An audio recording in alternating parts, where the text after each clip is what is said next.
नहीं होगी। लेकिन बात देखो वही है कि ये चैप्टर बहुत बड़ा है, बहुत बड़ा मतलब इसका वन शॉट तो 4-5 घंटे का है अगर हमें पढ़ना है तमीज से तबीयत से तो। लेकिन हम लोग क्या करने वाले हैं, पढ़ते हैं, देखते हैं कितना पढ़ पाते हैं। अपन बहुत लंबी क्लास लेंगे, 2-2.5 घंटे लेंगे अपन। अगर उसके बाद लंबा बचेगा अपना चैप्टर तो फिर अपन इसका एक और वैसे तो वन शॉट है, लेकिन आप 11th के स्टूडेंट्स और 12th के स्टूडेंट्स को तो मैं फिर कितना ही लंबा उससे पढ़ने पड़ता कराता ही हूं। लेकिन ठीक है 11th में इतना पढ़ने का उत्साह नहीं होता कि पढ़ लेंगे, ऐसा होता है, थोड़ा ढीले होते हैं, बोर्ड एग्जाम नहीं होती ना तो टेंशन नहीं होती।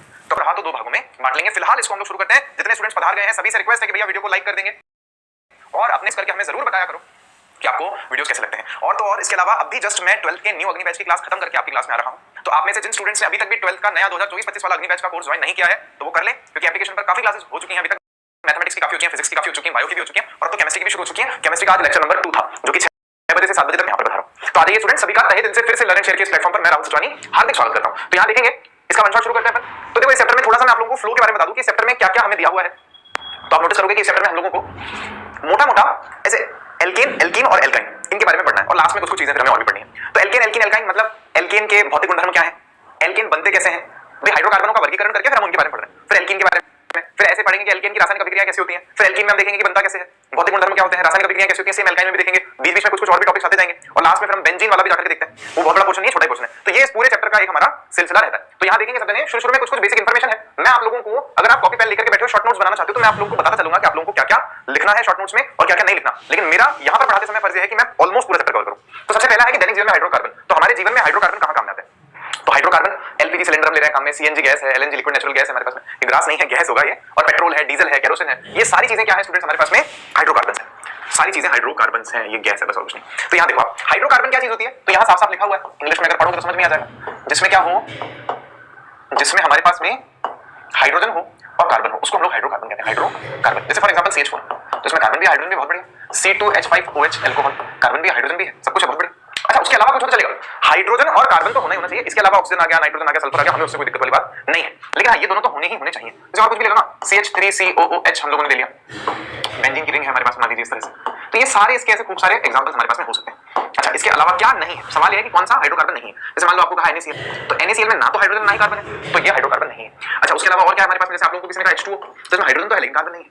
आपको किसी ने कहा कि भैया कार्बन मोनोऑक्साइड है या कार्बन डाइऑक्साइड है, तो इनमें से कोई भी हाइड्रोकार्बन नहीं, क्योंकि दोनों चीजों का होना बहुत जरूरी है। उसके अलावा कुछ और चलेगा तो यहाँ पर दोनों चीजें नहीं है। जैसे अपन डेली की लाइफ में पॉलीथीन लेके घूमते हैं, प्लास्टिक की जो भी चीजें हमारे पास में हम काम में लेते हैं, पॉलीप्रोपीन हो गया, पॉलीस्टाइरीन है, या जैसे हमारे पास में रबर होते हैं जो सिंथेटिक रबर होते हैं, जो हमने हमारी चप्पल में भी रबर का सोली होता है ना, देखो रबर का, तो भैया चप्पल काहे दिखा रहे हो, फेंक के मारोगे क्या? अरे नहीं भैया काहे फेंक के मारेंगे, दिखा रहे हैं कि हम रबर का चप्पल पहनते हैं। जरा समझ गए सारे स्टूडेंट्स। तो हम कह रहे हैं ये सारी चीजों में क्या है, प्लास्टिक जो भी है आपका, रबर जो भी है, पॉलीथीन, पॉलीप्रोपीन, पॉलीस्टाइरीन, ये सारे आपके पास में हाइड्रोकार्बन है। 12th क्लास में एक चैप्टर आता था, अब हटा दिया गया, लेकिन उसमें पढ़ते थे इसके बारे में। पेंट जो होता है दीवारों पर पुताई करते हैं, कुछ वो भी हाइड्रोकार्बन है। रंजक जैसे समझो डाई होती है, डाई जैसे बाल काले करते हैं, यहाँ दूसरे रंजक मतलब कुछ और कलर करने के लिए चीजें जो कलर्स होते हैं वो भी यही है हमारे पास हाइड्रोकार्बन। औषधीय दवाइयां जो हम खा रहे हैं उनमें से भी बहुत सारी हाइड्रोकार्बन हैं। इनका वर्गीकरण की अगर हम बात करें स्टूडेंट्स तो देखो वैसे तो मोटा-मोटा दो वर्गीकरण है हमारे पास में। एक तो हमारे पास में क्या होता है, विवृत होते हैं, खुली श्रृंखला वाले होते हैं, और एक समृद्ध है, बंद श्रृंखला वाले होते हैं। तो हम यहाँ पर बंद श्रृंखला वालों की बात नहीं करेंगे, हम खुले वाले जो ना खुल्लम खुले, हम उनकी बात यहाँ पर करने वाले हैं। तो हम कर रहे हैं बात किसकी, विवृत श्रृंखला। विवृत श्रृंखला, तो विवृत श्रृंखला के हमारे पास में स्टूडेंट्स दो पार्ट्स हैं, एक है संतृप्त और एक है हमारे पास में असंतृप्त। एक है संतृप्त और एक है असंतृप्त। बड़ा सिंपल है। संतृप्त का मतलब क्या होता है, अगर किसी यौगिक में कार्बन और कार्बन के बीच में सिंगल बॉन्ड है तो वो संतृप्त होता है। संतृप्त पेट भरा हुआ है, इसको रिएक्शन वगैरह नहीं करनी होती है। और अगर किसी मान लीजिए हमारे पास में यौगिक में कार्बन और कार्बन के बीच में अगर डबल बॉन्ड है तो वो असंतृप्त है, या फिर अगर किसी कार्बन और कार्बन के बीच में अगर मान लीजिए ट्रिपल बॉन्ड है तो वो भी असंतृप्त होता है। ये एक हमारे पास वर्गीकरण है। इनको संतृप्त और असंतृप्त क्यों बोलते हैं, तो उसका बहुत सिंपल सा कारण है, ये ज्यादा रिएक्शन करते नहीं है। संतृप्त मतलब हमारा पेट भरा हुआ है, हम तो रिएक्शन नहीं करूंगा, ये ऐसे होता है, ये रिएक्शन करते नहीं ज्यादा। तो संतृप्त सैचुरेटेड है, हाँ ठीक है ये नहीं आएगा। और ये असंतृप्त नहीं नहीं नहीं हमको रिएक्शन करना मम्मी, हम तो रिएक्शन करेंगे ना, तो ये हमारे पास में असंतृप्त कहलाता है। इनका पेट भरा हुआ नहीं है और लालच है, इनको भी और लालच है। तो ये हम लोगों ने क्लासिफिकेशन किया, ये खुली चेन वाले। विवृत मतलब खुला, बंद मतलब कैसे होगा, ऐसे चेन बन जाएगी। तुमने विवृत का देखा। फिर क्या है, इसके अलावा एरोमेटिक हाइड्रोकार्बन, चक्रीय हाइड्रोकार्बन यौगिकों का एक विशेष प्रकार है, इसके बारे में थोड़ा बहुत पढ़ना होता है। जैसे एरोमेटिक बेंजीन जो हम पढ़ना है एरोमेटिक है, तो हमने एक तो विवृत देख लिया। बाकी इसके अलावा एक एरोमेटिक हाइड्रोकार्बनों का जो हमारे पास में भाग है वो अलग से पढ़ते हैं हम लोग, बट अभी मोटा-मोटा अभी हम लोगों को इसके बारे में पढ़ना है। ठीक है समझा, आगे बढ़ते हैं आगे। तो मैं आप लोगों को बता दूं कि जो भी अगर कॉपी पेन लेकर के बैठे हैं और लिखना चाहते हैं तो ये वाला पेज इंपॉर्टेंट नहीं है, इंपॉर्टेंट नहीं है, मत लिखो इसको, कहीं काम का नहीं है, बस एक बेसिक नॉलेज है, बेसिक अंडरस्टैंडिंग है। बाकी चाहो तो फोटो खींच लो, 1 2 3 बढ़ते हैं अपन आगे। तो नेक्स्ट देखो क्या है हमारे पास में, एल्केन पर आ गए, तो अपन सीधा ही कूद फान करके एल्केन तीनों में पढ़ना है डिटेल में। तो एल्केन क्या है स्टूडेंट्स हमारे पास में, तो एल्केन है सिंगल बॉन्ड वाले। जिस भी कार्बनिक यौगिक में कार्बन और कार्बन के बीच में सिंगल बॉन्ड है वो क्या कहलाता है हमारे पास में, एल्केन कहलाता है। बहुत बढ़िया विवृत श्रृंखला वाले हाइड्रोकार्बन। विवृत मतलब खुली श्रृंखला, खुल्लम खुल्ला, खुल्लम खुल्ला, for example CH3 CH2 CH2 CH3, ये एग्जांपल हो गया। और क्या एग्जांपल, मीथेन इसका प्रथम सदस्य इसके खानदान का, methane, ethane, propane, butane, pentane, hexane, बचपन से बताता हूं, 10वीं से पता है। मीथेन क्या होता है, गैस होती है जो कोयलों की खानों तथा दलदली क्षेत्रों में पाई जाती है। अच्छा एक और इंटरेस्टिंग बात बताऊं कि जो मीथेन है ना, इसका एक और नाम मार्शी गैस या दलदली गैस भी होता है। इसका सामान्य नाम होता है मार्शी, मार्श मतलब दलदल, तो दलदल में से निकलने वाली गैस या मार्शी गैस या दलदली गैस, इसी के नाम है, इसके सामान्य नाम है। अच्छा और क्या है हमारे पास सामान्य सूत्र है, तो एल्केनों का सामान्य सूत्र क्या होता है, CnH2n+2, याद होगा 10वीं क्लास से याद होना चाहिए। देखो मेरे हिसाब से तो इसमें आप n की वैल्यू कुछ भी रखो तो आपको पता चल जाएगा कि कितने कार्बन से कितने हाइड्रोजन जुड़े होंगे उस यौगिक में। जैसे मान लो यही वाला तो कार्बन कितने हमारे पास 4 है, तो n की जगह 4 रख दो यहाँ पे 4, तो 4 दूना 8 + 2 हो जाएगा हमारे पास में, तो यहाँ पर हाइड्रोजन कितने आ जाएंगे 10, तो इसमें हाइड्रोजन किलो 10 होने चाहिए, 3 और 3 6 और 2 8 और 2 10, तो हमारे पास में इस तरह से हम लोग किसी भी सूत्र में पता कर सकते हैं कि कितने कार्बन होंगे तो कितने हाइड्रोजन होंगे। ये सामान्य अवस्थाओं में निष्क्रिय होते हैं क्योंकि ये अम्लों और अन्य अभिकर्मकों से अभिक्रिया नहीं करते। तो मैंने जैसा कि आप लोगों को बोला था स्टूडेंट्स, क्या बोला था भैया मेरे को बताओ, मैंने आप लोगों को बोला था कि ये कैसे होते हैं, अक्रिय होते हैं, ये रिएक्शन करते नहीं, ये नहीं करते रिएक्शन, तो सामान्य अवस्थाओं में निष्क्रिय होते हैं और ज्यादा टेंपरेचर पर ले जाकर थप्पड़ इनको लगाते हैं तो रिएक्शन करते हैं। वही बात है हमारे तरह ही है, पढ़ते नहीं है, जब एग्जाम आते हैं सामने टीचर डांटते हैं, मम्मी डांटती, पापा डांटते तो पढ़ते हैं, तो ये हमारे जैसे हैं, ये एल्केन हमारे जैसे ना, मारपीट होती है तो थोड़ा पढ़ते हैं क्योंकि ये अम्लों और अन्य अभिकर्मकों से अभिक्रिया नहीं करते। वाह वाह वाह वाह। प्रारंभ में इन्हें पैराफिन भी बोला जाता है, एग्जाम में क्वेश्चन आता है आपके पास में 1 नंबर का, भैया पैराफिन क्या होता है, पैराफिन, तो आप बोलेंगे पैराफिन इन्हीं का ही दूसरा नाम है एल्केन्स का। पैरा का मतलब होता है कम और एफिनिटी का मतलब होता है क्रियाशीलता, तो इनकी क्रियाशीलता कम होती है, मतलब अभिक्रिया करने की जो इनकी प्रवृत्ति होती है, टेंडेंसी होती है, वो कम होती है। बस बस अब देखो इसमें भी कायदे से मैं आपको बताऊं ना, जो स्टूडेंट्स नोट्स बना रहे हैं शॉर्ट नोट्स लिखेंगे एल्केन, बस फिर कुछ नहीं लिखना, कुछ नहीं, ये यहां तक तो कुछ नहीं लिखना, बस सामान्य सूत्र लिख लो इसका CnH2n+2 बस खत्म। फिर आप लिख लो कि ना निष्क्रिय होते हैं और इनको पैराफिन भी बोलते हैं। पैराफिन का मतलब क्या है, पैरा का मतलब कम और एफिनिटी शब्द से एफिन आया है तो उसका मतलब है कम अभिक्रियाशील, कि इनकी अभिक्रियाशीलता कम होती है। बढ़ गए अपन आगे, तो ये इसका शेप है। अब शेप भी देखो कायदे से एग्जाम में कोई पूछता नहीं, मेथेन का चतुष्फलकीय रूप हम लोग यहां पर देख रहे हैं, तो ये कोई पूछेगा नहीं आपसे। चतुष्फलकीय बस हम इस तरह से बनाते हैं, देख लेना कि एक ऐसे डंडी बाहर निकालते हैं, ये मतलब बाहर आ रहा है, एक ऐसे बनाया ना ऐसे 3D में, जैसे एक ऊपर है हाइड्रोजन और एक यहाँ एक यहाँ बीच में कार्बन लगा हुआ है, तो ऐसे, तो ये जो बाहर आ रहा है आपकी तरफ डिस्किया हो, तो ये देखोगे ना ऐसे टांगड़ी बाहर, टांगड़ी बाहर, ये वाला अंगूठा जो है अंदर आ रहा है और ये वाला मान लो इस तल पे है, तो ये अंदर जो जा रहा है ये वाला है, ये इधर ही है और ये ऊपर है, तो ये दोनों तो एक ही तल पे, ये बाहर है अंदर है बस 3D में। भाई 2D में तो ऐसे बनाते हैं लेकिन असल में तो ऐसा है। और सारे कोण कितने होते हैं इसमें, 109.5 डिग्री के सारे कोण होते हैं। और आप देखोगे यहाँ पर तो बंध लेंथ, आबंध की लंबाई कितनी है, तो ये भी इंपॉर्टेंट नहीं होती, एग्जाम में कोई नहीं पूछता आपसे। कार्बन कार्बन के बीच की लंबाई होती है 154 पिकोमीटर, कार्बन और हाइड्रोजन के बीच की लेंथ होती है 112 पिकोमीटर। जाहिर सी बात है कार्बन कार्बन बड़े हैं तो इनके नाभिकों के बीच की दूरी ज्यादा बड़ी है, लेकिन हाइड्रोजन इतना सा है, कार्बन इतना सा है, तो उनके नाभिकों के बीच की दूरी इतनी सी है तो वो कम है 112, क्योंकि हाइड्रोजन छोटा है, दोनों कार्बन बड़े तो इनके बीच की दूरी 154 पिकोमीटर। ऐसे ये भी कोई आपसे खास इंपॉर्टेंट नहीं है, एग्जाम में कोई नहीं पूछता। आगे बढ़ते हैं। तो देखो जो चीजें ना एग्जाम में नहीं पूछी जाती संभवतया सामान्यतया, वो हम लोग डिटेल में नहीं पढ़ रहे। जो चीजें पूछी जाती है एग्जाम में मैं वहां रुकूंगा, अपने हाथों से अभिक्रिया लिखूंगा, आपको बोलूंगा कि भैया ये 12th में इंपॉर्टेंट थे ऐसे। तो यहाँ देखिए समावयवता का टॉपिक है। अब इसमें एक टॉपिक है हमारे पास में क्या, नामकरण वाला, एल्केनों का नामकरण अपन पढ़ चुके हैं। जो 12th चैप्टर लिया हम लोगों ने, 12th मतलब इससे पिछला जो चैप्टर था हमारे पास नई किताब में जो भी चैप्टर कार्बनिक रसायन वाला, तो उसमें हमने नॉमेनक्लेचर सीखा ना, तो नॉमेनक्लेचर तो हम लोग सीख चुके हैं, तो इसीलिए नॉमेनक्लेचर वाले को स्किप कर रहे हैं हम लोग और सीधा समावयवता पर आ रहे हैं। तो अब जैसे हमारे पास में समावयवता की बात होगी, तो देखो समावयवता क्या होती है स्टूडेंट, समावयवता का मतलब है यौगिकों का सूत्र तो समान होता है लेकिन संरचना अलग अलग होती है, सूत्र समान होगा। जैसे यहाँ पर आप देखोगे ना ब्यूटेन है हमारे पास, तो ब्यूटेन का सूत्र क्या होता है C4H10, ये भी C4H10 है, दोनों सूत्र तो समान है लेकिन स्ट्रक्चर देखोगे, संरचना देखोगे तो डिफरेंट है। इसमें चारों कार्बन सीधी लाइन में है, यहाँ पे 3 कार्बन सीधी लाइन में, एक बीच में आ गया, सूत्र सेम है, कार्बन 4 है, हाइड्रोजन हमारे पास में 10 है, कार्बन 4 है, हाइड्रोजन इसमें भी 10 है, लेकिन गुण बदल जाते हैं क्योंकि इनकी संरचना ही चेंज हो जाती है, इनका स्ट्रक्चर ही डिफरेंट हो जाता है, इसलिए गुण बदल जाते हैं। वेरी सिंपल यार, समझ में आई सबको पहली बात। तो यौगिकों का सूत्र समान होता है लेकिन संरचना भिन्न भिन्न होती है और इनको हम लोग संरचनात्मक समावयवी कहते हैं क्योंकि इनकी संरचना अलग अलग होती है, बस और कुछ नहीं। तो ये बहुत ज्यादा इंपॉर्टेंट नहीं है, आ जाए तो मतलब आप कर लो, मैं ये चाह रहा हूं आपसे। अच्छा आप देखोगे मेथेन, एथेन और प्रोपेन के संरचनात्मक समावयवी हो ही नहीं सकते, मेथेन, एथेन और प्रोपेन की और कोई संरचना संभव ही नहीं है, वो सिंपल ही बनेंगे, प्रोपेन जैसा है वैसा ही रहेगा हमेशा, मेथेन जैसा है वैसा ही रहेगा, एथेन जैसा है वैसा ही रहेगा। ये चालू ही कहां से होते हैं, ये चालू ही ब्यूटेन से होते हैं, इसके दो ही हैं समावयवी और कुछ संभव नहीं है। पेंटेन के देखोगे तो 3-4 हो जाएंगे ऐसे, हेक्सेन के देखोगे तो और ज्यादा हो जाएंगे, ऐसा है हमारे पास में। अब देखो नेक्स्ट हमारे पास में क्या है, यहाँ पर जैसे आप देखोगे ना पेंटेन के बनाए हैं हम लोगों ने यहाँ पर पेंटेन के, तो देखो पेंटेन के 5 कार्बन सीधे सीधे बना दिए, पेंटेन है तो नॉर्मल पेंटेन है। ये टॉपिक मैं इसलिए जल्दी ले रहा हूं क्योंकि 10th में भी पढ़ चुके हैं, 10th में भी पढ़ चुके हैं आप लोग, और बहुत इजी टॉपिक है। अब क्या है इसमें, जैसे मान लो 4 कार्बन को सीधा रखा, 5 कार्बन को उठा के नीचे लगा दिया और CH2CH, कुल मिला के संख्या हाइड्रोजन की और कार्बन की बराबर रहने वाली है इनमें। देखो इसका नाम चेंज हो गया, 2 मेथिल ब्यूटेन हो गया। ये तरीका है पता करने का कि ये दोनों आपस में संरचनात्मक समावयवी हैं कि नहीं। कब होंगे संरचनात्मक समावयवी, आप देख लो कि कार्बन और हाइड्रोजन की संख्या बराबर है क्या, पहली चीज तो ये देखो।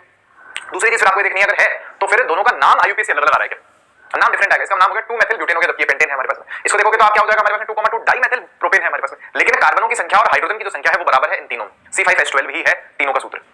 तो ये है हमारे पास में समावयवता वाला टॉपिक शॉर्टकट में। अब देखो उसके बाद क्या है हमारे पास में अणु सूत्र, तो ये कुछ जैसे है ना C6H14 वाली एल्केन के विभिन्न श्रृंखला समावयवों की संरचना तथा IUPAC नाम लिखे, तो ऐसे क्वेश्चन आपके बुक में दे रखे हैं, इजी है, कुछ अच्छे वाले भी दे रखे हैं, आप खुद से प्रैक्टिस कर सकते हो।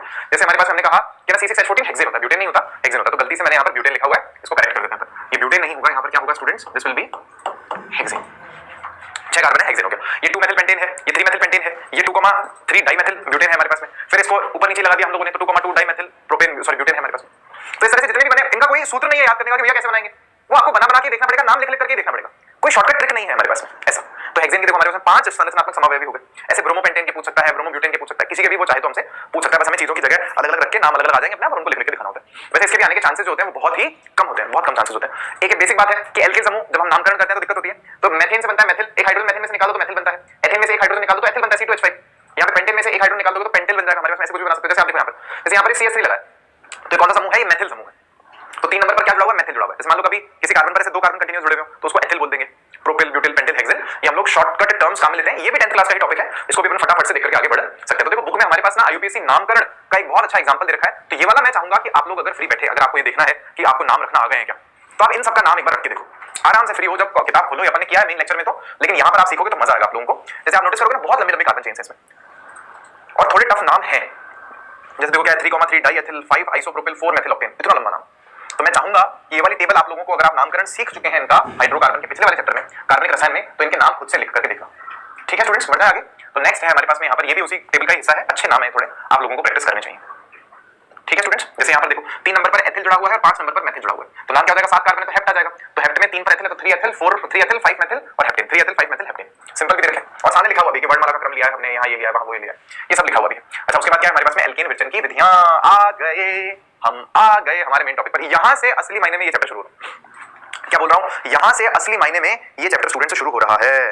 बेटा क्लास 12 की क्लास स्टार्ट हो चुकी है एप्लीकेशन पर, तो जिन्होंने अभी तक जिन्हें पता ही नहीं है कि 12 की क्लास कहाँ चल रही है, तो वो सभी जन ध्यान दें। न्यू अग्निवेश स्टार्ट हो चुका है 2024-25 का और उसकी क्लासेस एप्लीकेशन पर चल रही हैं। देखो संख्या ज्ञात करने का ऐसा कोई तरीका नहीं है ना। एक स्टूडेंट पूछ रहे हैं कि सर किसी भी कार्बनिक यौगिक के संरचना समावयवी कितने होंगे, उसके लिए कोई सूत्र है क्या कि बता दो किसके कितने होंगे? तो मैंने अभी तक ऐसा कोई सूत्र तो नहीं पढ़ा ऐसे, लेकिन जब बढ़ते जाते हैं, जब जैसे मान लो हेप्टेन हो जाएगा, ऑक्टेन हो जाएगा, तो उनके 17 17 18 तक जाकर के समावयवी हो जाते हैं। बहुत ज्यादा समावयवी भी हमें मिलते हैं। अच्छा देखो एल्केन विरचन की विधियां, तो एल्केन बनेंगे कैसे ये देखना है हमको। कैसे बनेंगे देखो सबने, तो असंतृप्त हाइड्रोकार्बन से पहला मेथड क्या है हमारे पास में? असंतृप्त हाइड्रोकार्बन अगर हमारे पास में दुनिया में है तो उससे हम लोग एल्केन बना लेंगे। कैसे बनाएंगे यहाँ पर देखेंगे सबने। तो भैया बहुत सिंपल है। असंतृप्त हाइड्रोकार्बन क्या है? अभी हम लोग पढ़कर क्या आए थे कि डबल बॉन्ड या ट्रिपल बॉन्ड अगर आपके पास में है तो आपका काम हो जाएगा। जैसे आप लोगों को क्या करना है, मान लीजिए आप लोगों ने लिया CH2 डबल बॉन्ड CH2 लिया, तो आप लोगों को इसमें हाइड्रोजन गैस ऐड करानी है। इसको हाइड्रोजनेशन रिएक्शन बोलते हैं। कैसे होती है रिएक्शन? हमें उत्प्रेरक लेना होता है प्लेटिनम, पैलेडियम या फिर निकल। ये तीनों में से कुछ भी हम लोग उत्प्रेरक ले सकते हैं और इसमें टेंपरेचर है हमारे पास में, टेंपरेचर यहाँ मेंशन नहीं किया, सिंपल अगर गर्म भी कर देंगे तो अपना काम हो जाएगा। तो हाइड्रोजन यहाँ ऐड हो जाएगी। क्या प्रोडक्ट बन जाता है हमारे पास में स्टूडेंट्स? CH3 डबल बॉन्ड टूट जाता है, टूट जाता है। सिंपल है ना। मैंने आप लोगों को क्या बोला था? डबल बॉन्ड वाला बोलता हम तो अभिक्रिया करेंगे, हम तो अभिक्रिया करेंगे, डबल बॉन्ड टूट जाता है, हाइड्रोजन इधर और हाइड्रोजन इधर आकर लग जाता है। तो यहाँ देखेंगे ना, एक बात नोटिस करने वाली है बस कि प्लेटिनम व पैलेडियम अगर है उत्प्रेरक आपके पास में तो अभिक्रिया सामान्य ताप पर हो जाती है। अभिक्रिया सामान्य ताप पर हो जाती है, ये बात है। लेकिन अगर हमारे पास में निकल उत्प्रेरक है तो उच्च ताप की जरूरत होती है।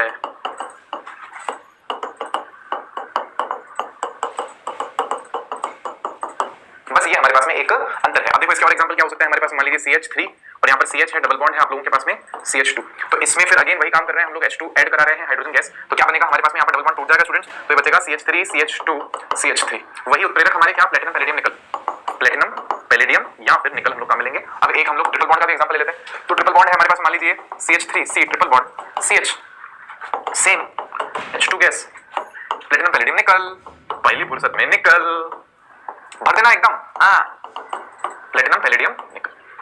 समझ में सबको वाली बात? बोलो बोलो रे भैया बोलो, समझ में आ गई क्या? बस इक्वेशन बैलेंस करना चाहोगे तो आपको दिखेगा कि यहाँ 2 लगा दोगे तो बैलेंस हो जाएगी, क्योंकि वहां पर 4 हाइड्रोजन जुड़ रहे हैं ना, 3 यहाँ जुड़ रहे हैं, क्या जुड़ रहा है? सॉरी 2 यहाँ 2 यहाँ, तो 4 जुड़ रहे हैं टोटल, तो 2 तो 4 हो गया। अच्छा इसका एक नुकसान है, ये मेथड की एक कमी भी है। कमी क्या है हमारे पास में? CH4 नहीं बना सकते। क्यों नहीं बना सकते भाई? असंतृप्त हाइड्रोकार्बन लोगे तो कम से कम 2 कार्बन तो लेने पड़ेंगे, कम से कम 2 कार्बन। एथीन लोगे, एथाइन लोगे, इसको तोड़ोगे तो एथेन बनेगा ना आपके पास में। हाइड्रोजन डालोगे इसमें तो एथेन बनेगा, मेथेन तो बन ही नहीं सकता, CH4 तो बन ही नहीं सकता इससे। बढ़ना है आगे, ये इंपॉर्टेंट है सब है ना, 12th में भी अपने काम आएगा। तो अब यहां से सतर्क हो जाना है, यहां से असली में आपका चैप्टर शुरू है। नेक्स्ट देखते चलो, नेक्स्ट हमारे पास में सेकंड, ये है एल्किल हैलाइडों से। एल्किल हैलाइडों से, तो एल्किल हैलाइड क्या होता है भैया बताओ? तो एल्किल हैलाइड हमारे पास में होते हैं स्टूडेंट्स एल्किल हैलाइड। आर जो समूह है वो एल्किल समूह है और एक्स जो होते हैं वो क्या है? हैलाइड है। आर एल्किल समूह होता है, एक्स क्या है स्टूडेंट्स हमारे पास में? हैलाइड होते हैं। तो वुड्स अभिक्रिया बहुत ज्यादा इंपॉर्टेंट है 12th क्लास के हिसाब से, 12th में वापस आएगी, तो this one is very important. Wurtz अभिक्रिया खास करके, तो देखो वुड्स अभिक्रिया क्या होती है? आपको आर एक्स लेना होता है, सोडियम लेना होता है 2 और एक और आर एक्स लेना, उल्टा लिख लो XR। तो यहाँ क्या देखने को मिलता है, ये जो X है ये सोडियम के साथ में और X के साथ में यहाँ से रवाना हो जाता है। क्या सबको समझ में आई वाली बात? ये हमारे पास में इस तरह से NaX बना करके निकल जाएगा, NaX बना करके निकल जाएगा। तो ये क्या बनेगा, 2 टाइम्स ऑफ NaX, और आप देखोगे तो R और R आपस में जुड़ जाएगा। एग्जांपल है, तो एग्जांपल कैसे हमारे पास में, जैसे मान लो for example CH3Cl plus CH3Cl करना है पहले, लेकिन Na लगाएंगे बीच में पर, उल्टा लिखना है भाई, उल्टा लिखना है। क्लोरीन पहले लिख देंगे, CH3 बाद में लिख देंगे, कोई दिक्कत नहीं है। तो देखो यहाँ पर भी क्या होगा, ये क्लोरीन और ये क्लोरीन दोनों इस सोडियम के साथ में भाग जाएंगे, जो बचेगा वो हमारा आंसर होगा। तो ये हो जाएगा आप लोगों के पास में CH3 और यहाँ देखेंगे सबने तो 2 टाइम्स ऑफ NaCl बच रहा है कि नहीं बच रहा है, बोले 2 टाइम्स ऑफ NaCl हमारे पास में बच रहा है। ये वर्ड समझ गया। RX क्या है हमारे पास में, alkyl halide, alkyl halide, alkyl halide, halide कहां से है, हेलोजन से। हेलोजन क्या होता है, क्लोरीन क्लोरीन ब्रोमीन आयोडीन। इसमें और भी कोई भी एग्जांपल ले सकते हैं, उसमें कोई दिक्कत है नहीं हमारे पास, इसमें कोई भी एग्जांपल हम लोग ले सकते हैं। अच्छा एक बात और ध्यान देनी, ये जो अभिक्रिया होती है ना, ये शुष्क ईथर की उपस्थिति में होती है। शुष्क ईथर इसमें हमें लेना होता है, सब में ड्राई ईथर, शुष्क ईथर हमें लेना होता है। शुष्क ईथर की उपस्थिति में ये रिएक्शन हमारी होती है। Is this clear guys? और एक एग्जांपल ले लो, चलो एक एग्जांपल ये है, एक एग्जांपल और ले लेते हैं। क्या है, मान लीजिए C2H5Br है हमारे पास में प्लस, फिर से हमने लिया यहाँ पर 2 टाइम्स ऑफ Na है मान लीजिए, और यहाँ पर फिर से हमने क्या लिया, Br ले लिया और इधर से इसको C2H5 कर दिया। देखो ये सारा समझने के लिए, ये तो सारा याद रखने का तरीका है कि ऐसे बीच में रख देंगे, ये बाकी सिंपल है ना बहुत ज्यादा। ऐसे भी लिख सकते हो कि 2 टाइम्स ऑफ C2H5Br, यहाँ 2 लगा दिया, इसको लिखो मत हटाओ, 2 लिख दो, सीधा लिख दो, जरूरत नहीं है इतना ऐसे इसको फैला फैला कर लिखने की।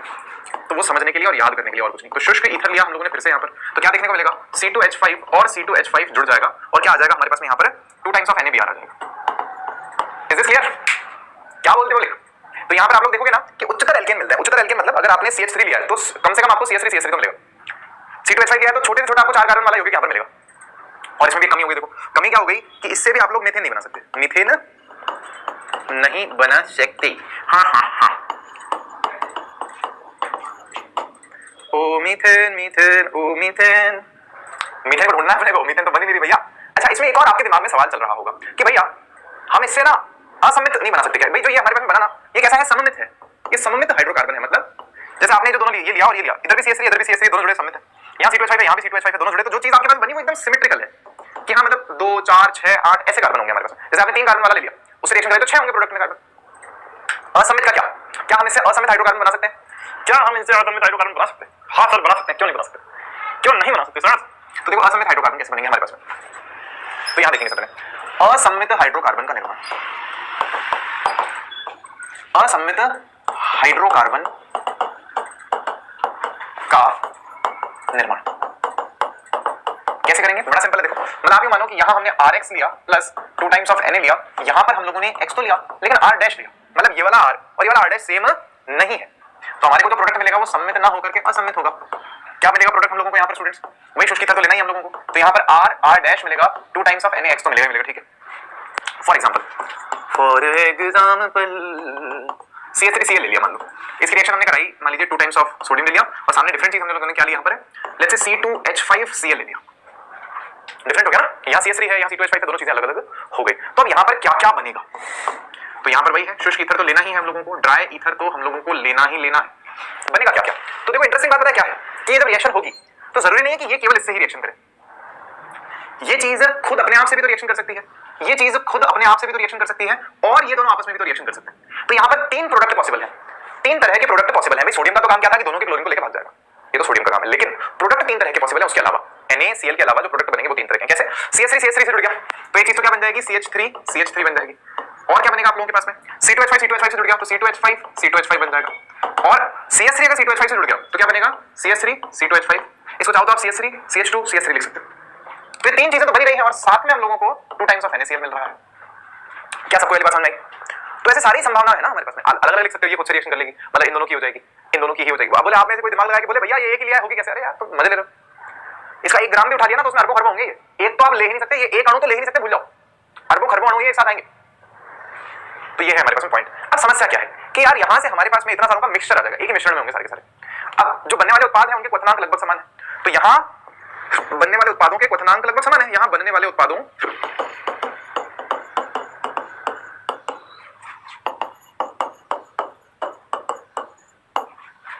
लगभग समान है,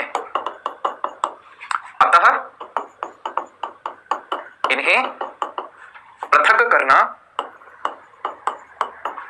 मुश्किल हो जाता है।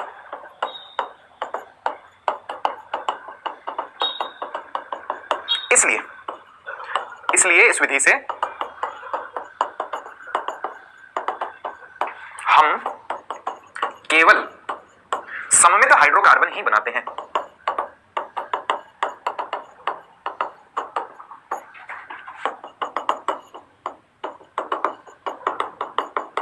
Is this clear guys? Thumbs up करें चैट सेक्शन में कि हाँ भैया समझ में आ गया। बस हमारे फोन की बैटरी लुलिया गई है।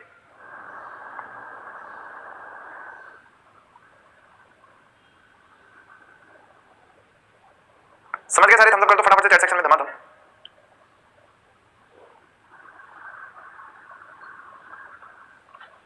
बेटा लक्की शर्मा, आपको अब पता चला है क्लास के बारे में और अब आपको मार्गदर्शन भी चाहिए राजस्थान बोर्ड के एग्जाम में। आप जो राजस्थान बोर्ड के पिछले सालों के पेपर आते हैं, डेस्क वर्क वगैरह है अगर आपके पास में, तो उनको तैयार करके जाओ। जो मैंने मोस्ट इंपोर्टेंट क्वेश्चंस की सीरीज कराई है केमिस्ट्री की, वो करके जाओ। आप ज्यादा दिमाग मत लगाना, जो मैं बोल रहा हूँ मान लेना, वो उन वीडियोस में आपका पास होने की तो व्यवस्था हो जाएगी, मेरा ऐसा मानना है। चलिए देखिए आगे बढ़ सकते हैं हम लोग। तो क्या है हमारे पास में अगला है हमारे पास में स्टूडेंट्स एल्किल हैलाइडों का जिंक तथा तनु HCl अम्ल द्वारा अपचयन से। एल्किल हैलाइड लेने, एल्किल हैलाइड तो ये चीजें जो अपन ले रहे हैं, जैसे मान लो CH3Cl एल्किल हैलाइड हो गया ना, तो इसका हम लोग हाइड्रोजन ऐड कराएंगे। देखो कराना तो क्या है, अपचयन कराना है। एल्किल हैलाइडों का क्या कराना है, अपचयन कराना है। लेकिन किसकी उपस्थिति में? तो जिंक तथा तनु HCl, जिंक और HCl चाहिए आप लोगों को तनु।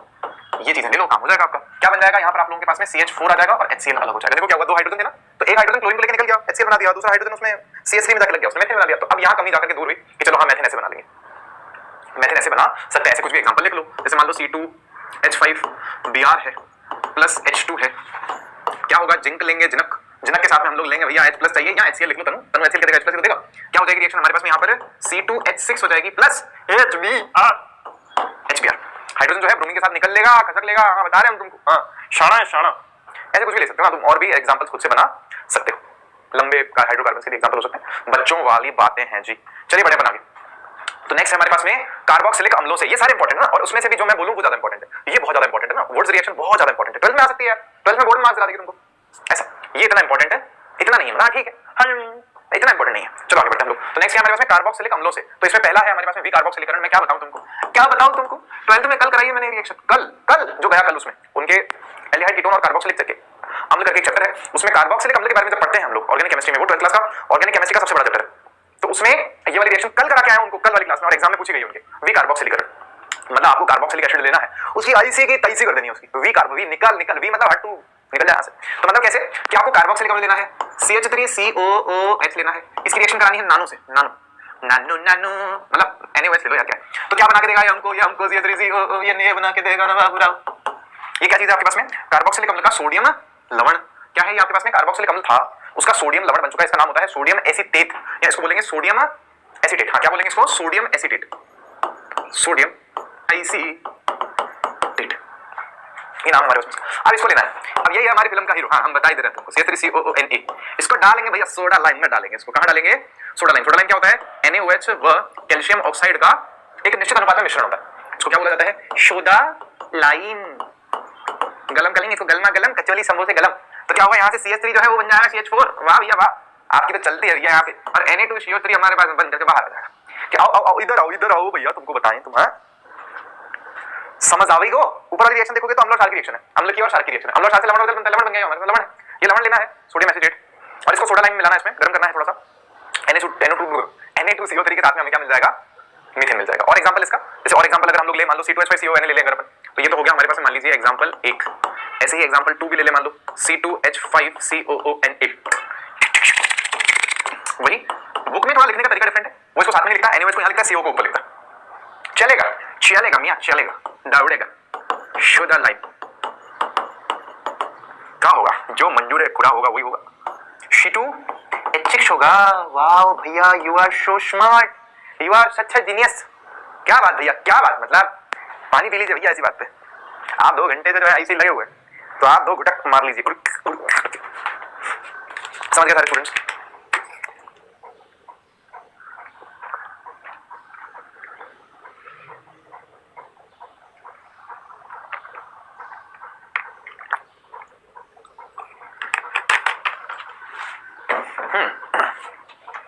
नेक्स्ट है हमारे पास में क्या, कोलबे के विद्युत अपघटन द्वारा।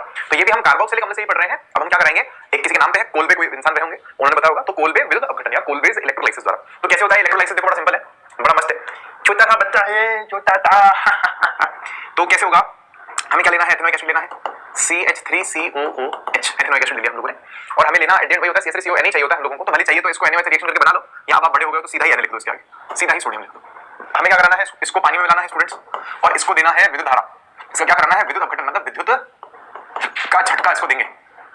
तो क्या होगा हमारे पास में, तो यहाँ पर ये तो बनाएगा हमारे पास में CH3 बनेगा, ये दो चीजें लेनी होती है, दो बार लेना होता है हम लोगों को, और साथ में हमारे पास में क्या बनता है यहाँ पर NaOH बनता है, आई गेस CO2 बनता है, गैस बनती है, हाइड्रोजन गैस हमारे पास में यहाँ पर बनती है, और NaOH बनता है, बस इतना ही बनता है भैया, इतना ही माल पानी बनता है इसमें, कैसे बनता है वो समझेंगे। फिर बताऊं, ये भी 12th में है, और कल कराइए मैंने, ये 12th में है, और 12th में ये लिखा होता है, ये तो आप 11th में पढ़ चुके हैं, और एग्जाम में आती है, ये नहीं कि एग्जाम में नहीं देंगे, एग्जाम में देंगे। कोल्बे के विद्युत अपघटन के बारे में क्या जानते हैं बताओ, नाम जहां आ गया ना किसी वैज्ञानिक का, वुड्स अभिक्रिया, वुड्स किसी का नाम है, कोल्बे किसी का नाम है, तो वो इंपॉर्टेंट हो गई। केमिस्ट्री में ऐसे नाम चलता है, नाम बोलते हैं, नाम में क्या रखा है, नाम में केमिकल रिएक्शन रखी है। देखो कैसे होता है ये वाला, इसको थोड़ा समझ लेते हैं। तो कैसे होता है, मान लो कि आपके पास में एक बर्तन है जिसमें आप दूध वाले दूध लेते हो, भैया दूध दे दो, तो इसमें आज अपने दूध नहीं मिला है, इसमें आज अपने पानी मिला, पानी भैया क्या मिला है, पानी, पानी, और पानी में, पानी के साथ में और क्या मिला है, हमने पानी के साथ में CH3COOH मिलाया है भैया, बस दो चीजें मिलाई है, इसमें हमने लगाए हैं दो इलेक्ट्रोड, ठक ठक खड़क खड़क, इनको हमने ऐसे करके जोड़ दिया है, ऐसे जोड़ दिया, ये पॉजिटिव टर्मिनल, नेगेटिव, तो क्योंकि ये वाला हमारे पास में पॉजिटिव से जुड़ा है, ये है हमारे पास में एनोड, क्योंकि ये जुड़ा है नेगेटिव से भैया, तो ये है हमारा कैथोड। फिर क्या होगा, तो ये टूट जाएंगे पानी में, ये दोनों टूट जाएंगे। देखो पानी में क्या होगा, पानी में करंट लगने पर H2 जो है ये टूटेगा H प्लस व OH माइनस में, और CH3COOH जो है ये टूटेगा CH3COO minus plus H plus में। अब इसका भी H प्लस, इसका भी H प्लस है, तो उसका तो कोई टेंशन हमारे पास में नहीं। अच्छा सॉरी, तो यहाँ पर CH3COH नहीं है, Na है ना, ये अपने गलती कर दी बस, ये हमारे पास में Na है, यहाँ भी Na लिखना था मेरे को, क्या लिखना था हमें, Na लिखना था, यहाँ भी हमें Na चाहिए, तो यहाँ पर हमें Na प्लस मिलता है। समझ में आ गई सबको वाली बात कि ये दो चीजें हमारे को टूट करके मिलती हैं। अब क्या होगा, एनोड और कैथोड पर ध्यान देते हैं। तो होता क्या है कि एनोड पर, एनोड कैसा है, पॉजिटिव, तो इसके पास कौन जाएगा, नेगेटिव वाली चीज जाएगी, मतलब एनोड पर कौन कौन जाएगा, एक तो ये जाएगा, और एक हमारे पास में OH माइनस जाता है। तो यहाँ पर किसकी रिएक्शन होती है एनोड पर, CH3CO माइनस की। तो यहाँ पर कौन सफल होता है अपनी अभिक्रिया में, ये टॉपिक हमें 12th में समझ आता है कि दोनों में लड़ाई ये क्यों जीतता है, ये क्यों नहीं जीतता। तो उसके पीछे हमारे पास में एक डिस्चार्ज पोटेंशियल का टॉपिक होता है, डिस्चार्ज पोटेंशियल 12th क्लास में आता है, वहां समझेंगे। अभी तो आप सिंपल में समझो कि Na प्लस और OH माइनस मिलकर के तो NaOH बना लेते हैं, ये एनोड पर जाता है, CH3COO माइनस पहुंचता है। तो अब इसको हम थोड़ा समझेंगे ना, CH3CO माइनस का यहाँ पर क्या सीन है थोड़ा सा। तो एनोड पर ये भाई साहब क्या है, ये CH3COO माइनस ये चीज है, और इस पर देखा जाए ना तो एक इलेक्ट्रॉन एक्स्ट्रा है, ये एक इलेक्ट्रॉन चुरा के लाया है, समझ रहे हैं, इसके पास में एक इलेक्ट्रॉन एक्स्ट्रा में है।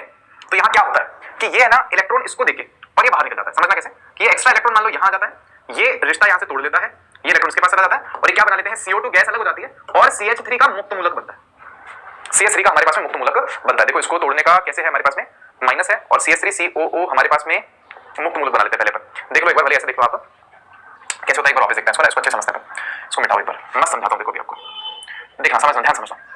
मैं कह रहा हूँ आप लोगों को कि CH3CO माइनस इसके पास गया, तो ये प्लस है, ये प्लस क्या बोलेगा उसको कि इलेक्ट्रॉन मेरे को दे दे, इलेक्ट्रॉन मेरे को दे दे, तो ये माइनस है, इसके पास इलेक्ट्रॉन एक्स्ट्रा है, तो मांग रहा मेरे को दे दे, तो इसमें ठीक है, तो ले ले।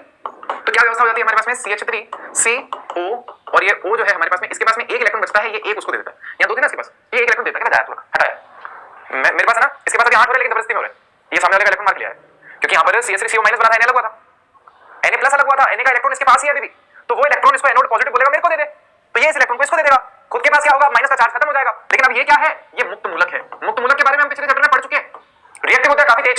तो अब क्या होगा कि जो मुक्त मूलक है, ध्यान से समझेंगे सबने, CH3C डबल बॉन्ड O और इधर ऑक्सीजन जो है हमारे पास में, ये जो मुक्त मूलक है, अब इनको लगेगा यार खुशी नहीं रही संसार में, नहीं यार छोड़ो यार, तो यहाँ क्या होता है स्टूडेंट, ध्यान से देखना कि इसका बॉन्ड टूटता है, CH3 से देखा नहीं जाता, तो ये क्या करता है, खुद का इलेक्ट्रॉन लेकर निकलता है, यहाँ से कार्बन खुद का इलेक्ट्रॉन लेकर निकलता है, तो कार्बन लेता है तो वो इससे रिएक्शन कर लेता है ना, यही हो जाता है बीच में। तो हमारे को क्या देखने को मिलता है यहाँ पर कि CO2 बनकर के अलग हो जाता है, CO2 दोनों डबल बॉन्ड हो जाते हैं ऑक्सीजन से, और यहाँ पर CH3 मुक्त मूलक बनता है, क्या बनता है, CH3 मुक्त मूलक बनता है, और ऐसे ही CH3 दो मुक्त मूलक आपस में रिएक्शन करके क्या बना लेते हैं, CH3 बना लेते हैं, CH3 बना लेते हैं।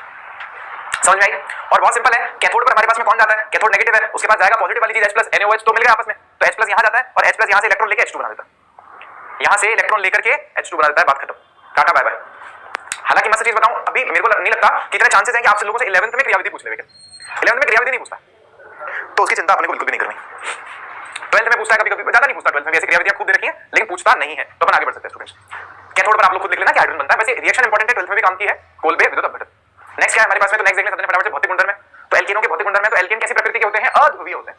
देखो दुनिया में दो ही तरह के केमिकल कंपाउंड्स हैं, या तो ध्रुवीय हैं या फिर अध्रुवीय हैं। ध्रुवीय मतलब जिसमें माइनस और प्लस का चार्ज पृथक हो रखा है, अध्रुवीय जिसमें प्लस और माइनस का चार्ज पृथक नहीं हो रखा। अच्छा क्या कारण है अध्रुवीय होने का, तो कार्बन और हाइड्रोजन की जो लगभग हमारे पास में विद्युत ऋणात्मकता है वो लगभग बराबर होती है। मतलब जितना जोर से कार्बन बंधन के इलेक्ट्रॉन को अपनी तरफ खींचता है लगभग उतना ही जोर से हाइड्रोजन भी अपनी तरफ खींचता है। तो इलेक्ट्रॉन कुछ खसकते नहीं किसी की तरफ खास, तो दोनों पर कोई खास चार्ज नहीं आता, आंशिक आवेश नहीं आता। तो क्या है CH आबंध सहसंयोजी है, पहली बात तो सहसंयोजी में तो शेयरिंग होती है, इलेक्ट्रॉन की देना लेना तो होता नहीं प्लस माइनस बने।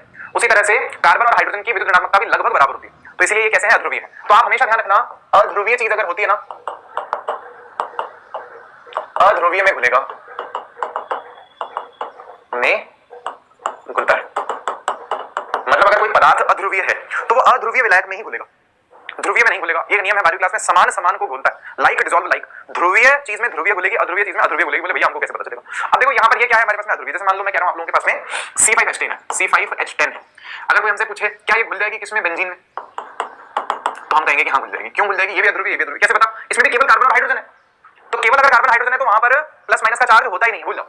लेकिन समझना अब जैसे हमारे पास में क्या है, अल्कोहल है C2H5OH है हमारे पास में, तो इसमें हमें क्या देखने को मिलेगा, अगर थोड़ा सा खोल के बनाओगे ना इसको, तो यहाँ ऐसा कुछ देखने को मिलेगा कि ये नेगेटिव होगा और ये पॉजिटिव होगा। तो अगर इसको हम पानी में डालें, अगर इसको हम लोग पानी में डालें तो यहाँ पर इस पे भी पॉजिटिव होता है, इस पे भी पॉजिटिव होता है, इस पे नेगेटिव होता है, तो इनके बीच में क्या होता है, बॉन्ड बन जाता है ऐसे कच्चा कच्चा लेकिन अच्छा बॉन्ड है। तो ये चीज आपने भूल जाती है फटाफट से। तो इसका मतलब जो अल्कोहल है वो ध्रुवीय है, क्योंकि उसमें प्लस और माइनस का आवेश आ रहा है कुछ ना कुछ, क्योंकि ऑक्सीजन क्या करता है, हाइड्रोजन के इलेक्ट्रॉन को अपनी तरफ खींच लेता है, ऑक्सीजन की विद्युत ऋणात्मकता ज्यादा होती है। और यहाँ पर पानी में भी ऐसा होता है कि ऑक्सीजन दोनों हाइड्रोजन के इलेक्ट्रॉन को थोड़ा थोड़ा अपनी तरफ खींच लेता है, खुद के ऊपर नेगेटिव चार्ज आता है, इन दोनों के ऊपर पॉजिटिव चार्ज आता है। ये भी ध्रुवीय है, ये भी ध्रुवीय है, तो ध्रुवीय ध्रुवीय में भूल जाता है, बस इतनी सी बात है। नेक्स्ट पॉइंट में ये लिखा है इनके मध्य दुर्बल वांडर वॉल बल पाए जाते हैं। अच्छा क्या मतलब है इसका, बहुत सिंपल, जैसे मान लो CH4 है, CH4 है, CH4 है, कैसे हैं, तो इन गैसों के आपस में जो अणु है, इनके अणुओं के बीच में आपस में कैसा बल है, तो बोलते हैं हम लोग कैसा बल है इनके अणुओं के बीच में, दुर्बल वांडर वॉल बल है, गरीब बल है, एकदम बेकार बल है एकदम, ऐसे बस हेलो हाय हेलो हाय, ऐसे पक्की दोस्ती नहीं है, हाय हाय ऐसे ऐसे वाली दोस्ती है बस इनकी। तो CH4 पास पास में बैठे तो कोई पक्का रिश्ता नहीं है, दुर्बल वांडर वॉल बल। श्रेणी क्रम में प्रथम 4 सदस्य हैं, जैसे methane ethane propane butane gas होते हैं, methane ethane propane butane gas होते हैं, गैस होते हैं। C5 से C17 तक, मतलब C5 देखो पेंटेन होगा, 10वां हमारे पास में डेकेन होता है, 11वां ऐसे 12वां डोडेकेन होता है, ऐसे करके होते हैं 17 तक। तो कहता है 17 तक द्रव होते हैं और 18 या फिर उससे ज्यादा के जो होते हैं हमारे पास में ठोस होते हैं 298 केल्विन टेंपरेचर पर, मतलब लगभग 25 डिग्री सेल्सियस टेंपरेचर पर बात चल रही है। शुरू के 3-4 सदस्य बहुत छोटे होते हैं, हल्के होते हैं, हवा में उड़ जाते हैं, गैस होते हैं। थोड़े भारी होते हैं जो वो लिक्विड स्टेट में होते हैं, और ज्यादा थोड़े भारी होते हैं वो फिर थोड़े सॉलिड स्टेट में होते हैं। सिंपल बात है, रंगहीन और गंधहीन होते हैं, कोई इज्जत नहीं है, कलर वाला कुछ नहीं है। तुम्हारे सामने एल्केन मतलब मेथेन एथेन प्रोपेन ब्यूटेन अलग-अलग बर्तनों में पड़ी हो लिक्विड, तो तुम बता नहीं सकते कि कौन-कौन रिएक्शन करवा के बता सकते हो अलग-अलग, बाकी ऐसे बता नहीं सकते। पानी और अल्कोहल जैसे ध्रुवीय विलायकों में अवलेय हैं, मतलब एल्केन पानी और अल्कोहल में नहीं घुलेंगे, क्योंकि पानी और अल्कोहल दोनों ही कैसे हैं, ध्रुवीय हैं, जबकि एल्केन सारे के सारे अध्रुवीय हैं। तो ये किनमें घुलते हैं, अध्रुवीय चीजों में। अध्रुवीय चीजें कौन सी है, बेंजीन है, ये कार्बन टेट्राक्लोराइड है, ईथर है। अब जैसे कार्बन टेट्राक्लोराइड है ना CCl4, तो इसको देखोगे अगर आप लोग तो चारों तरफ से 4 क्लोरीन है ना, तो ये सारे ही इलेक्ट्रॉन को खींचते हैं, ये भी खींचता है, ये भी खींचता है, ये भी खींचता है, ये भी खींचता है। तो क्योंकि चारों खींच रहे हैं, चारों विपरीत दिशाओं में खींच रहे हैं, तो इसका द्विध्रुव आघूर्ण 0 हो जाता है, इसका डाइपोल मोमेंट या बोले तो द्विध्रुव आघूर्ण 0 हो जाता है। तो इसलिए अध्रुवीय है। ये कैसा है हमारे पास में, अध्रुवीय है। समझ आई सबको, सिंपल है। आणविक द्रव्यमान में वृद्धि के साथ-साथ में क्वथनांकों में भी वृद्धि होती है। आप लोगों को शॉर्टकट में एक पॉइंट नोटिस करना है, इस पॉइंट को, ये पॉइंट इंपॉर्टेंट है, एग्जाम में क्वेश्चंस बनते हैं, इस पे 12th क्लास में भी बनते हैं, एक-एक नंबर के क्वेश्चंस बनते हैं। क्या होता है हमारे पास में, ध्यान देना सबने, साइज बढ़ेगा ना, जो हमारे पास में एल्केन है उसकी श्रृंखला की लंबाई बढ़ेगी तो उसका बॉइलिंग पॉइंट बढ़ेगा, मतलब बॉइलिंग पॉइंट और जो हमारे पास में एल्केन की श्रृंखला की लंबाई, क्या लिखेंगे हम लोग, श्रृंखला की लंबाई, जितनी ज्यादा लंबाई बढ़ेगी श्रृंखला की उतना ही क्या होगा, उसका द्रव्यमान बढ़ता जाएगा, बढ़ता जाएगा, बढ़ता जाएगा। तो मान लो इतना बड़ा हाइड्रोकार्बन है, इसको गर्म करके उड़ाना है, गैस में बदलना है, मान लो लिक्विड है, उसको गैस में, तो इतना बड़ा है, अब ये तो टूटेंगे ना, ये बीच में से नहीं टूटते, ये पूरा का पूरा गैस में उड़ जाएगा। तो इस पूरे को हवा में उठाने के लिए ज्यादा एनर्जी देनी पड़ेगी, ज्यादा गर्मी देनी पड़ेगी, इसको ज्यादा हीट देनी पड़ेगी। तो इस पे क्वेश्चन आते हैं, जैसे मान लो कंपैरिजन के लिए आते हैं कि यार ये 4 चीजें हैं, इनमें से क्वथनांक सबसे ज्यादा किसका होगा, तो जो सूत्र सबसे ज्यादा बड़ा होगा, सबसे ज्यादा लंबा होगा, उसी का क्वथनांक सबसे ज्यादा होता है। अच्छा इसमें एक पॉइंट हमें और नोटिस करना है, अगर मान लो हमारे पास में ऐसे एसओ के बीच में कंपैरिजन आ जाए जिसमें कार्बनों की संख्या तो सेम है लेकिन श्रृंखला में फर्क है, एक में तो सीधी श्रृंखला है, एक में यूं है, फिर एक कोई 2 यूं निकले हुए हैं, फिर एक में क्या एक ऊपर निकला हुआ, एक नीचे निकला हुआ, इस तरह से 3-4 आ जाए, कार्बन की नंबर तो सेम है लेकिन संरचनात्मक समावयव भी है, तो उनमें क्वथनांक किसका ज्यादा होता है। तो यहाँ पर हमें क्या नोटिस करने को मिलता है कि जो बॉइलिंग पॉइंट है स्टूडेंट्स हमारे पास में, बॉइलिंग पॉइंट ये व्युत्क्रमानुपाती होता है किसके, शाखाओं की संख्या, मतलब जिसमें शाखाएं ज्यादा होंगी ना, जैसे कार्बन कार्बन है, फिर ऊपर है, नीचे है, फिर इधर है, फिर इधर है, फिर इधर है, तो जितनी ज्यादा शाखाएं हो जाएंगी उसकी तो उतना ही फिर उसका हमारे पास में बॉइलिंग पॉइंट कम होता है। मतलब समझने की कोशिश करना, हमें रटना नहीं है, हमें केवल इसको समझ करके आगे बढ़ना है स्टूडेंट्स। तो यहाँ पर एक खाली पेज लेते हैं, देखो छोटा सा पॉइंट है बस ये वाला। जैसे मान लो फॉर एग्जांपल कंपैरिजन अगर हमको बोले कि यार एक मान लो इस तरह का हाइड्रोकार्बन है, 1 2 3 4 5 इसमें हमारे पास में वो है कार्बन, इसमें 4 है ऐसे, एक है ऐसे, फिर हमने कहा एक है उसमें 3 ही है, एक है ऊपर और एक है नीचे। तो अगर हम इनमें बॉइलिंग पॉइंट देखेंगे ना, सब में कार्बन सेम है, हाइड्रोजन सेम है, आप देखोगे ना सारे के सारों का सूत्र भी सेम है, संरचनात्मक समावयव भी है, सारे के सारे C5H10 ही है। तो ये कैसे होगा, हमारे पास C5H12 होंगे, तो इसमें सबसे ज्यादा बॉइलिंग पॉइंट जो होगा वो इसका होगा, इससे कम इसका होगा, क्यों, क्योंकि इसमें शाखाएं ज्यादा हो गई, इसमें शाखा इससे कम है और इसमें शाखाएं सबसे कम है, तो इसका बॉइलिंग पॉइंट इन सब में सबसे ज्यादा होगा। हमें ये नहीं याद रखना कि कितना होगा, हमें बस ऐसा क्वेश्चन कभी आ जाए तो उसको हम कर पाए, ऐसी कोशिश करनी। समझ में? रीजन क्या है? तो स्टूडेंट्स रीजन ये है कि देखो क्या है, ये बहुत लंबा है, तो ऐसे इसके जो खुद के यौगिक होंगे, जब जैसे मान लो ऐसे खुद के यौगिक भी है ना, खूब सारा पड़ा है, तो ये इतना लंबा, और खुद के दूसरे भी जो इसके अणु है इतने लंबे लंबे लंबे लंबे लंबे पूरे उसमें, तो ये सारे आपस में एक दूसरे से गोलाकार हो जाता है ना, तो इसका सतही क्षेत्रफल कम हो जाता है। इसका सतह का क्षेत्रफल ज्यादा है, ये वांडर वाल बल ज्यादा लगाते हैं एक दूसरे पर, ज्यादा आकर्षण बल होता है इनमें आपस में। लेकिन इनमें क्या होता है, सतही क्षेत्रफल कम है, तो क्षेत्रफल कम है तो सतह पे ही तो आकर्षण बल होता है ना। अब जैसे अंदर वाला कार्बन तो किसी भी बाहर वाले कार्बन से आकर्षण बल लगा ही नहीं सकता, तो इनका सतही क्षेत्रफल कम हो जाने के कारण वांडर वाल बल कम हो जाते हैं, इसीलिए इनका बॉइलिंग पॉइंट कम हो जाता है। ऐसा नेक्स्ट क्या है देखो हमारे पास में, नेक्स्ट है एल्केन की रासायनिक अभिक्रिया। तो आज शुरू करते हैं स्टूडेंट्स। तो सबसे पहली अभिक्रिया है हमारे पास में प्रतिस्थापन, बड़ी है, थोड़ी अच्छे से पढ़ेंगे इसको हम लोग। तो प्रतिस्थापन शब्द देखेंगे ध्यान से, तो प्रतिस्थापन में भी पहले हम लोग पढ़ रहे हैं हेलोजनीकरण। प्रतिस्थापन में पढ़ेंगे हेलोजनीकरण। प्रतिस्थापन नाम से क्लियर हो रहा है कि कोई एल्केन लेंगे, उसमें कोई हेलोजन डाल देंगे, तो हेलोजन क्या करेगी, उसके हाइड्रोजन को हटा के खुद लग जाएगी, इसको हम लोग बोल रहे हैं प्रतिस्थापन अभिक्रिया। तो देखो कैसे होगा हमारे पास में, फॉर एग्जांपल बड़ा सिंपल है कि CH4 लिया मान लीजिए हम लोगों ने, क्लोरीन के साथ रिएक्शन करा रहे हैं हम लोग। अब या तो उच्च ताप पे करा लो, उच्च ताप, या फिर HNU। HNU मतलब सूरज की रोशनी, सूरज की रोशनी भाई, सूरज की रोशनी। तो ये क्या बना लेगा भैया, CH3Cl बना लेगा, HCl बना के बाहर हो जाएगा भैया। ये ऐसे होता है रिएक्शन। समझ में आई सबको? समझ में आई सबको? इसमें क्या है हमारे पास में, हेलोजन की अभिक्रियाशीलता का क्रम क्या होगा, हेलोजन की अभिक्रियाशीलता का क्रम, ये वाली रिएक्शन भी अपने 10th में भी थी, मतलब हेलोजन्स में सबसे फास्ट ये वाली रिएक्शन कौन देगा, तो सबसे फास्ट ये वाली रिएक्शन फ्लोरीन देता है, उससे धीरे क्लोरीन देता है, उससे धीरे ब्रोमीन देता है, और उससे भी धीरे आयोडीन देता है। फ्लोरीन तो बहुत तेज रिएक्शन देता है, उसको लेते नहीं हम लोग ऐसा। और एल्केन के H विस्थापन की दर, कि एल्केन की अगर अभिक्रियाशीलता की दर की बात करें हम लोग, तो एल्केन में कौन देगा तीव्रता से वाली रिएक्शन, तो एल्केन की अभिक्रियाशीलता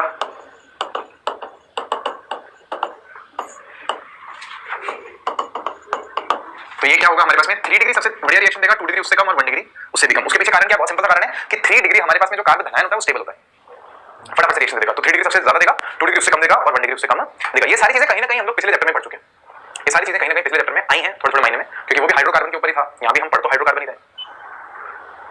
देखो इसका अपन थोड़ा सा समझेंगे ना, इसको थोड़ा सा हम लोग समझेंगे। अब तो लिखता हूँ नेक्स्ट पेज, देखो सबने खाली पेज है हमारे पास में, बहुत बढ़िया। तो यहाँ देखेंगे सबने क्या होता है, देखो CH4 प्लस Cl2 है मान लो, तो यहाँ पर होता क्या है दरअसल, हम कहते हैं जैसे कि ना HNU था यहाँ पर, तो क्या हुआ कि एक तो CH3Cl आ गया यहाँ पर, और एक हाइड्रोजन एक क्लोरीन के साथ में निकल करके HCl बना देता है।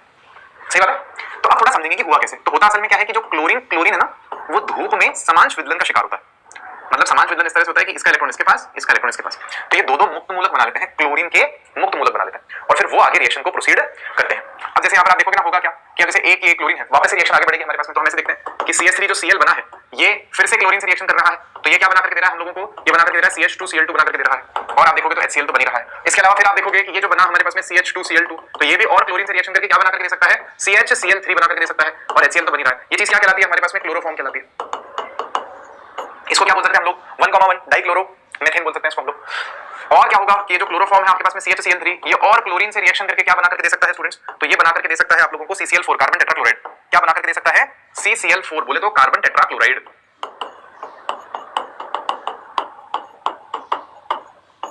कार्बन टेट्राक्लोराइड बना के दे सकता है। और उसके अलावा आप देखोगे तो HCl तो बन ही रहा है, कुछ नहीं हुआ, ये हाइड्रोजन निकला, एक क्लोरीन निकला, उसके साथ निकल गया कार्बन, 3 क्लोरीन थे, कार्बन बोला मैं क्या करूं, एक क्लोरीन आकर के और जुड़ गया। ऐसे सिंपल है, बोलो सबने समझ में आया क्या? थम्स अप कर देंगे फटाफट से सभी स्टूडेंट जो है थम्स अप करते जाएंगे। अब हम दरवाजा भी यहाँ पे थोड़ा बंद कर देते हैं, हमको थोड़ी गर्मी लग रही थी तो हमने दरवाजा खोल दिया था।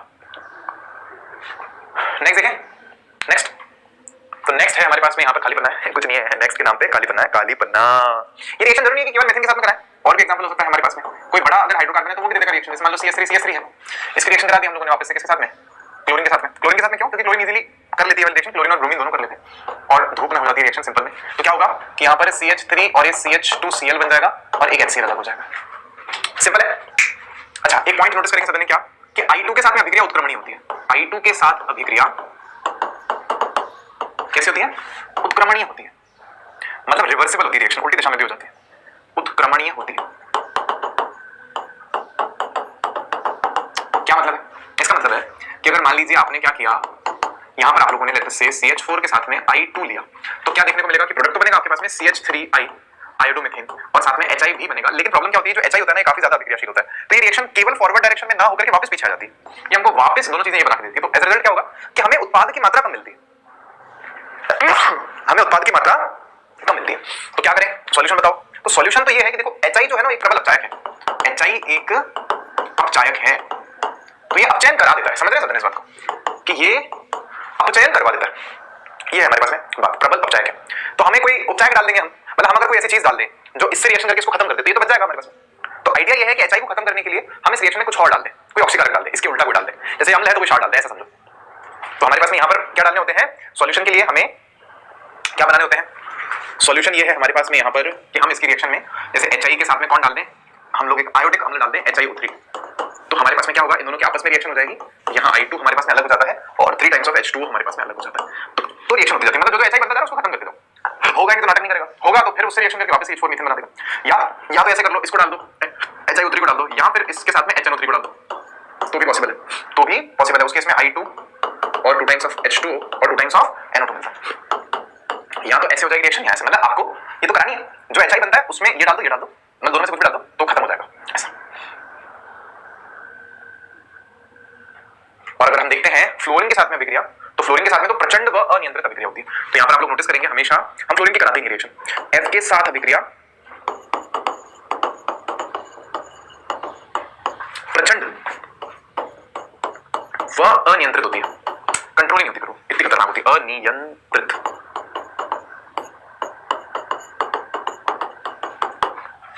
ऐसा नोट डाउन कर लिया, जो भी मैं हाथ से लिख रहा हूं वो तो लिखना ही, उसमें तो कोई डाउट ही नहीं है, वो तो लिखना ही है।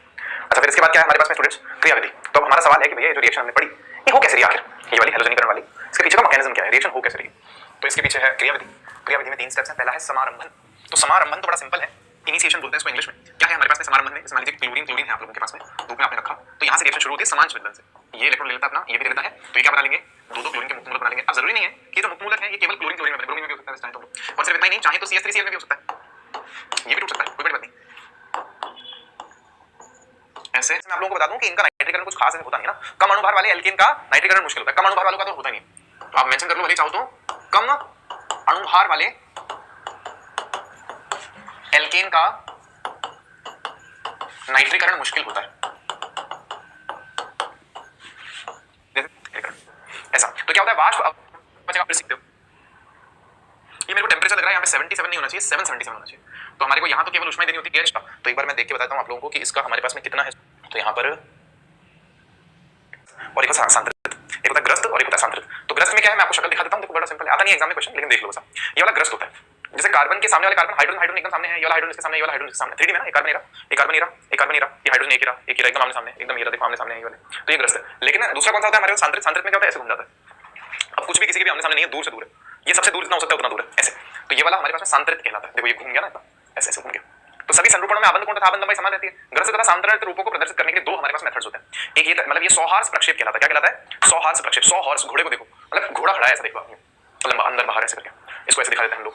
और दूसरा आप देखोगे ना तो न्यूमैन प्रक्षेप होता है, तो उसमें एक बिंदु बनाते हैं, तो ये मान लो बाहर वाला कार्बन है पीला वाला, ये 3 उससे हाइड्रोजन दिखा दिए, और अंदर वाले कार्बन को ऐसे गोला बना के दिखा दिया हमने, उसके पीछे ही क्योंकि वो, और हाइड्रोजन को एकदम लगभग इसके पास में लाइन खींच के, लगभग इसके पास में डैश वाली लाइन खींच के बता दिया, तो ये तो ग्रस्त वाला है, मतलब दोनों ने एक दूसरे को पकड़ रखा है।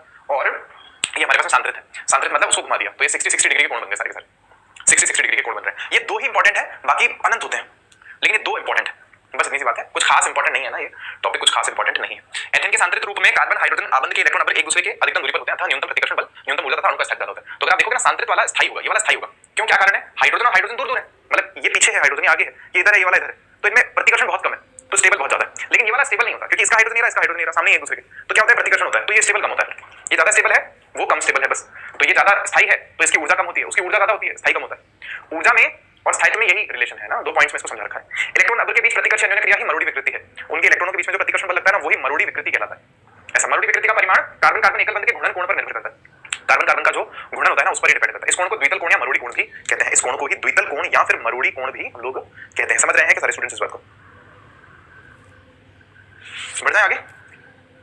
2 चरम रूपों के मध्य ऊर्जा का अंतर इतना होता है हमारे पास में, जैसे ये जो है ना हमारे पास में ग्रस्त और सांद्रित, उनके बीच में ऊर्जा का अंतर इतना होता है। कोई पूछता एग्जाम में आपसे, बिल्कुल भी इंपॉर्टेंट टॉपिक नहीं, इसीलिए मैं लिख करके लाया इसको, एक लाइन लिखाने बैठूंगा तो सो जाओगे, यही पता है मेरे को। अब देखो अब एल्कीन शुरू हो रहा है, एल्काइन है हमारे पास में, तो आप बोलो तो अभी हम कक्षा को विराम दे सकते हैं, नेक्स्ट कक्षा में पढ़ सकते हैं, लेकिन फिर मैं उसी कक्षा में जितना भी बचेगा सारा का सारा खत्म करेंगे इसको। बोलो मंडे को हम एक कक्षा ले सकते हैं, जैसे आज मैं लाया था, वैसे तो आप लोगों के पास में कितना कराने के लिए कि एल्कीनों के जो हमारे पास में बनाने के तरीके होते हैं ना वो लाया था, एल्कीनों का विरचन। तो 54 पेजेस थे हमारे पास में, और हमने कितने पेजेस कवर किए हैं आज की क्लास में स्टूडेंट्स, 39 पेजेस कवर किए हैं, और 54 हैं हमारे पास में, तो देख लो अब बोलो। कल कर लेंगे फिर अपन, कल नहीं मतलब इसका नेक्स्ट सेशन फिर अपन मंडे को रखेंगे। जिन स्टूडेंट्स का एग्जाम है उनको मैंने बोला ही था कि आप एक्स्ट्रा जो है वो पढ़ लेना, लास्ट वाला पोर्शन कर लेना, क्योंकि मैं नहीं चाहता, अभी देखो संख्या विद्यार्थियों की बहुत कम हो गई, पढ़ने की क्षमता आप लोगों की अभी बहुत कम है, इसको आप लोगों को बढ़ाना पड़ेगा, है ना, बढ़ाना पड़ेगा। ठीक है, मंडे को अपन करेंगे इसको कंटिन्यू, पूरा नहीं कर सकते अभी भी, काफी सारे स्टूडेंट्स सब करके चले गए। एक पार्ट 2 में अपन इसको खत्म कर देंगे। नींद आ जाती भाई, केमिस्ट्री देखो पढ़ी नहीं जाती, बात ये है केमिस्ट्री पढ़ पाना मुश्किल है इतनी ज्यादा देर तक। अगली मुझे लगता है 2.5 घंटे की क्लास में अपन इसको खत्म कर देंगे। ठीक है students, bye bye, take care, thank you so much यार, लव यू ऑल। मैं नहीं चाहता कि खिचड़ी बने आपके दिमाग में, एक और सेक्शन 2-2.5 घंटे